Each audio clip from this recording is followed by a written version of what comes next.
So I was at Toronto International Film Festival and I saw a bunch of movies and I promised that I would review every single one that I saw, so let's keep going. One film that I saw was the new Alfonso Cuarón movie called Roma. This is the same director as Gravity, Children of Men, and Y Tu Mama Tambien. Unsurprisingly, the cinematography in this film was great, and this is the type of story that you wouldn't really expect to have such a perfectionist presentation accompany it. Everything was perfectly framed, there were plenty of long and impressive takes. The sound design in this film was super impressive. I can't even think of another film that utilizes 3D sound so well. The way that footsteps and conversations are placed all around the listener really helps bring a sense of presence to what we're hearing. The film has an excellent sense of personality. It's very unique and does a great job at presenting its universe. The tone of the film is both uncomfortable and funny. It is both endearing and bizarre and sometimes gross. The tone of the film is somehow simultaneously stressful and relaxing. The performances were great, none of the child actors sucked. Overall, it's a well-crafted and pleasant filmmaking experience that I can't wait to go back to. From the very first shot of the movie, it's clear how much effort is being put into the filmmaking. It is incredibly special and bizarre to see this type of story presented with so much atmosphere, and I can't really think of any other movie like it. I don't really want to spoil too much about it, so I'll keep this short, but this is a film that you should all definitely check out when it's released in select theaters and Netflix on December 14th, and I'm giving this one a 9 out of 10. Another film I saw at the festival was Quién,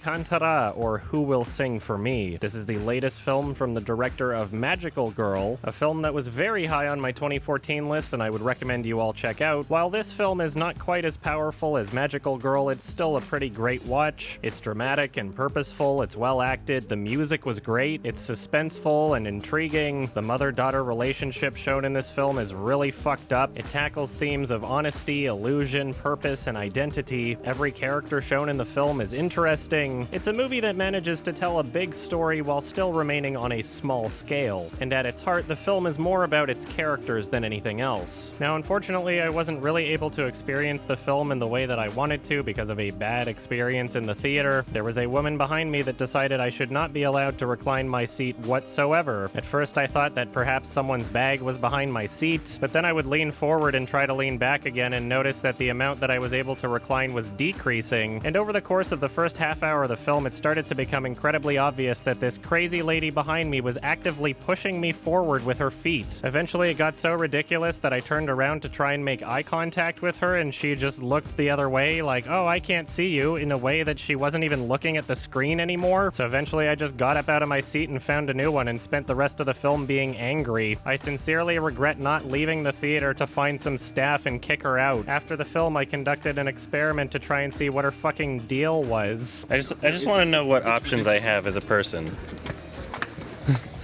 Okay, so you're all the way back. Yeah. All the way back. Yeah. It's like, it's touching my knees. It's like, and I'm a very tall person. Yeah. And if I didn't want them to be touched, I have options here. Right? Like, she was literally doing this, like the whole fucking movie.